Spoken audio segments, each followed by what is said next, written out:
Qatar is changing. The economy is rocketing. Buildings shoot up almost before your eyes. But as Qatar treads bigger on the world stage, is Doha in danger of losing its character?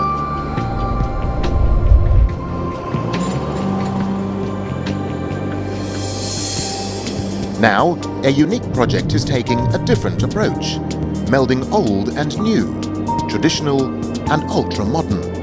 It's a planned architectural transplant meant to bring life back to the heart of this desert capital.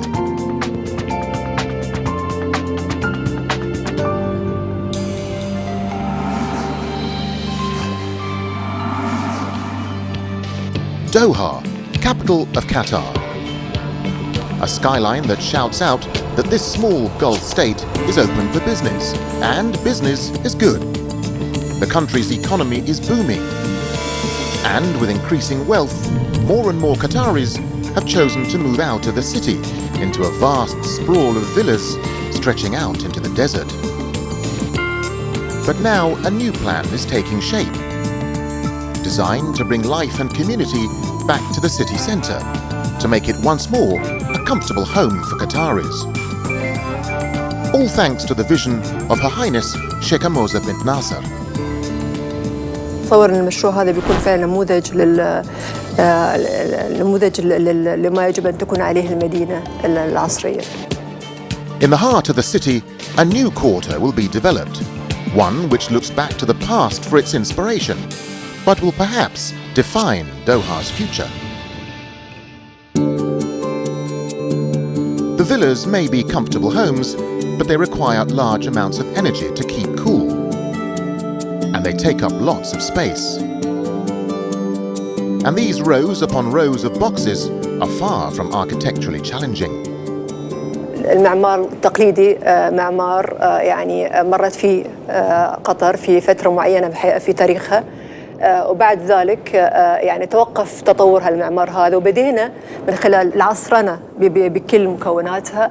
بدينا احنا نتكاسل ونتخاذل او نتراجع عن تطوير معمارنا، وبالتالي بدينا نستورد ما هو جاهز اللي هو طبعا المعمار الاجنبي.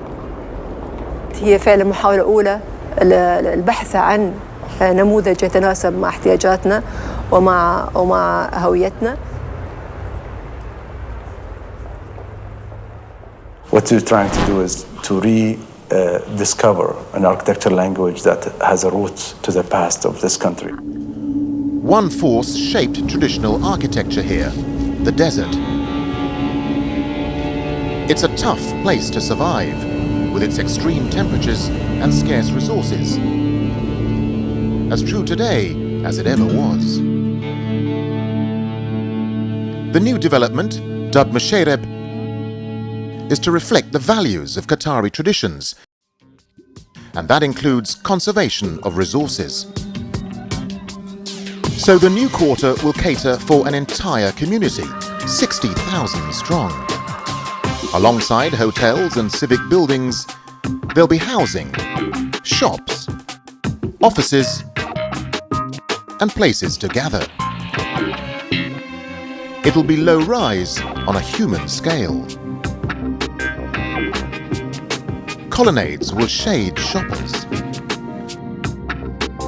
Gardens cool the air, and overhangs from the tops of buildings catch the wind and shade the residents. There will be traditional meeting places to encourage the sense of community. And private transport will be discouraged. Musheireb will instead be served by a tramway. The development is to be uniquely sustainable. In fact, every single one of the buildings in this 31-hectare quarter will be constructed to platinum and gold LEED standards, the largest collection of such sustainable buildings in the world. So much for the vision.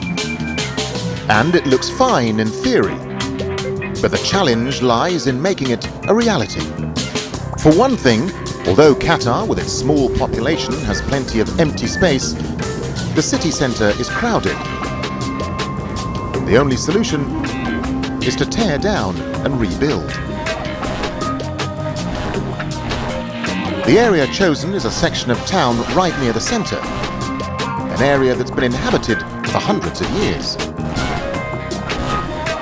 This was where old Qatar did its business. It had its first bank, the first pharmacy, the first electric lights. The area has declined now. It's become scruffy and unloved. It's an area that sort of grew up haphazardly without any proper planning. If you look at the architecture, it's not really representative of Qatar. It could be anywhere in the world. This needs to be the in place to live. It's going to be the place to live. To get to that, it's going to have to change utterly if people are going to abandon their comfortable villas to live here. A lot of what we were experimenting is how we're going to bring nationals back to the heart of the city, how we're going to create an urban city, because architectural language is just a look and feel of a building. But now, how would you convince people to go back and live peacefully as they used to in this country? Tim Makawa is project architect at Musheireb, and his brief is to create a quarter that will capture the minds and the hearts of Qataris. It was quite clear that what Her Highness is looking for is an architecture that reawakens local identity. If we look at Old Doha, it's a much lower rise. It has a wonderfully organic urban form, and it's something simple, it's something minimal, it's design which has evolved over centuries in a natural and sensible response to its climate. The trick is to bring modern living to the traditional style and draw on the old wisdom wherever possible. The goal is that the more than 200 buildings that will go up on the site be top-end LEED certified sustainable structures. A livable space that is one of the greenest in the world. With the project green lit, it's time for the planners to turn vision into reality. The first and maybe most important step has been to tie down the specifics of what the project is going to be.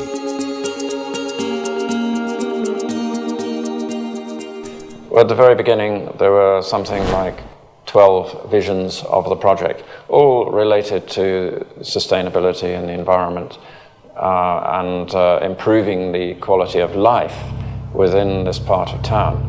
This comes together in a master plan, a comprehensive set of instructions for turning an idea into reality. And a punishing schedule has been set, 5 years from start to finish. One of the main concerns is that this 31-hectare site keep its identity.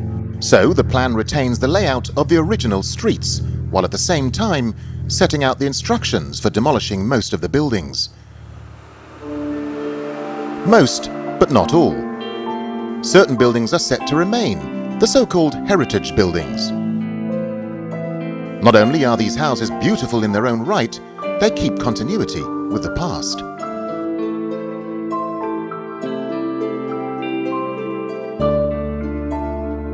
But the vast majority, the lesser buildings, will have to go.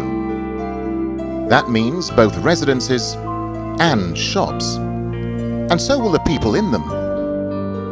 All 70,000 of them. The men in hard hats are already sizing up the future demolition site. This is a typical neighborhood, like any other neighborhood that's in the project. The shopkeepers are here, everybody is occupied, everyone's going about their day.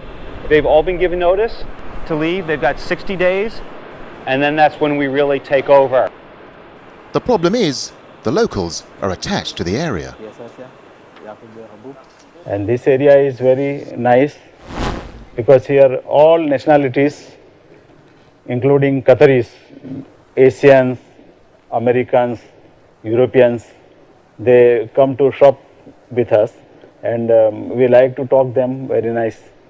So we feel proud also. So they're not overjoyed at the prospect of moving out and setting up shop elsewhere. Everybody is not happy to go to new place, so we are also the same. But anyway, we have to go for the better future. Relocating this number of people is a headache, but they've been awarded compensation, and they can occupy their homes rent-free for up to 2 years before they have to move out. This should at least help make the wrench of leaving home less painful. With these numbers, it can't all happen at once. So the plan splits the site into 5 phases. The work will be staggered across them. Each area in turn will be evacuated, demolished, and rebuilt. For quite some time, the locals and builders will have to coexist. But within weeks, the planners are sent back to their drawing boards. The site, it seems, encompasses a VIP residence that cannot be demolished. On top of that, a 6-lane highway is announced, cutting 32 meters into the Musheireb site. The planners have to think hard. It's a giant puzzle, and they have to move all the pieces around to fit them all in. We've been very careful in how we've redistributed the areas and retained the same character of the heart of Doha, which is so critical to encouraging Qataris to come back and live in the middle of Doha. And that question remains open. All the best planning in the world won't make people want to live here. Scruffy or not, this is the old, familiar heart of the city, and it's being pulled out. How will people come to love the new Musheireb? To test the water, the developers are trying out some high-tech market research. Yusuf and Mohammed Hamadi grew up close to the Musheireb site, and their mother used to tell them about their life in the old days in the community. So the Hamadi's opinion counts. The brothers stand in front of a green screen, and the technology whisks them to scale into a mock-up of the project's main central square, Barahat. شنو انطباعكم؟ والله هو المكان شكله حلو بس انه ما له خص في البراحة الأولية. Mohammed is clearly not convinced. Maybe Yusuf feels differently about the Majlis, a traditional place for people to gather. هل تشوفه يجذب الجيل اللي احنا عايشين او الحالي كطراز كشكل موجود يعني احنا في النهاية ما طلعنا على الطراز العربي. The brothers sum up their reaction in a final scenario. شفنا من قبل مشاريع ثانية حاولوا أن يجددونها ويعملونها بشكل آخر لكن رجعت بشكل ثاني يعني مو بنفس الروح الأولية بالعكس راحت الروح الأولية ومسحت وصار شيء جديد يعني أنا أتمنى أن هالشيء ما يصير هني.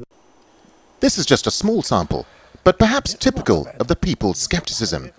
Something more is needed to persuade people about the Musheireb project. Surprisingly, the solution is to be found in an unpromising Dubai shipyard.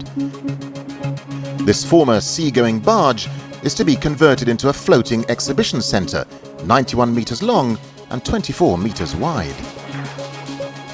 Over the next months, the contractors, the same ones developing the Musheireb site, replace the former superstructure with actual buildings, made from timber and stone, as well as steel. This will be the Knowledge Enrichment Centre, or KC for short. With much of the interior still to be completed, the barge manoeuvres its way to berth in Doha. The exhibitions it will house will look to the past of Qatar and the development of Doha, and specifically put the Musheireb project into context. It's hoped this will not only explain the thinking behind it, but also get people excited about the new quarter in their city. Community activities also help get people excited. So the developers bring together hundreds of school children for a day, sketching out their ideals for the city of the future. Maybe there won't actually be a UFO port in Musheireb anytime soon, but the Kids' Day helps underline that Doha is a city that's changing. Now, finally, the first phase of the site has been evacuated. The demolition may begin. So the machines move in, tearing down walls, removing buildings, creating mounds of rubble, and clearing them out. The demolition brings scavengers with it. Okay, part of what we're dealing with on a daily basis is the damage to our hoarding, which is over here.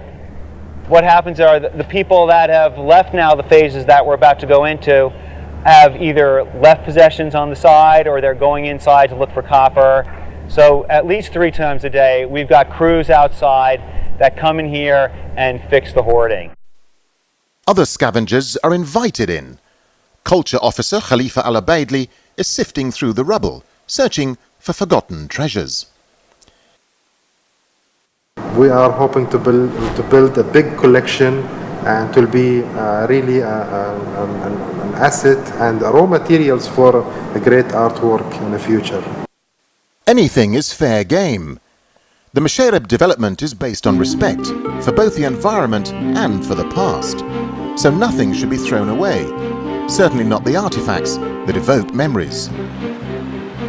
Already, over 2,000 objects have been collected, and no doubt thousands more will be over the course of development. They are brought back to a storage facility. The plan is that the pick of them will be put on display, and some will also be made available to international artists to create works that are uniquely inspired by Musheireb. But one thing cannot be stripped from the site, and that's memories. Mohammed Al-Sadr ran a travel business here for 15 years.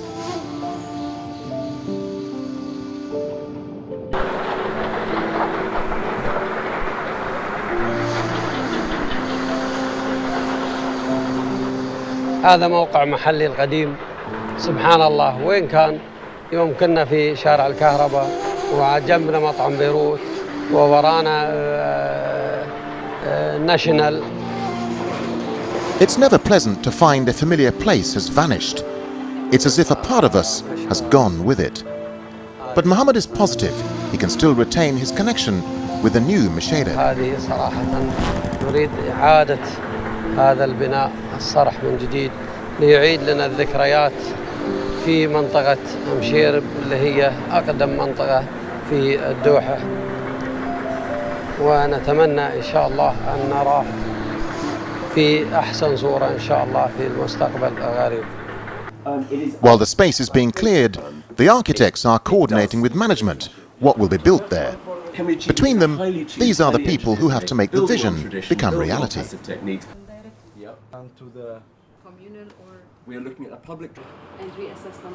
And the choice of building material is key.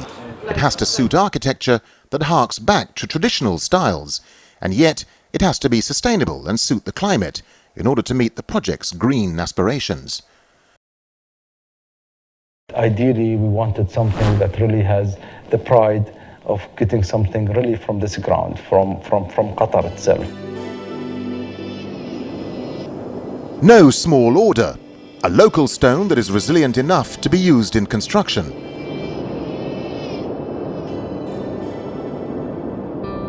The search is on. Dr. Nasser Al-Nuaimi is the civil engineer entrusted with the task.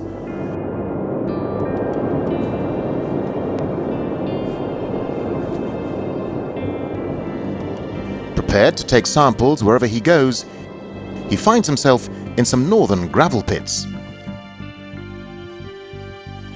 The quarry makes gravel from a layer of limestone 8 to 12 meters below the surface. So, Dr. Nasser takes away samples for testing. The people were telling me it is difficult to cut through. At that time, I get the feeling this is hard rock. The samples are subjected to the full range of tests.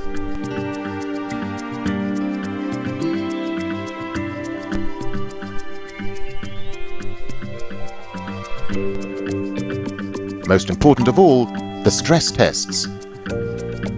How hard is the rock, and can it support loads? There's been no tradition of local stone used as a building material, so Dr. Nasser is not hopeful. The test results are unexpected. All tests came to be positive, really. We're happy, all became positive. The rock has passed with flying colours. In one test, It's even exceeded the standard for concrete by a factor of 3. So well suited for its task is this stone that it's being prepared for one of Musheireb's most prestigious structures. We couldn't find a better building to suit or to deliver this kind of mission other than the National Archive itself, because National Archives will talk about the history, will talk about the heritage of this country. And if we can also have the stone, the Qatari stone, utilized for the building, then it's going to be a fantastic story for everybody. Fantastic for everybody, but particularly for Dr. Nasser, who is very proud.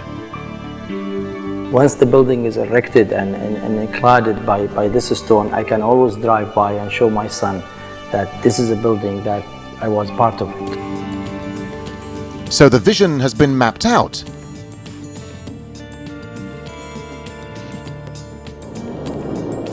The ground prepared and the materials found. With the first building set to be raised and all the challenges of construction waiting round the corner, the new quarter of Musheireb has taken its first steps towards becoming reality.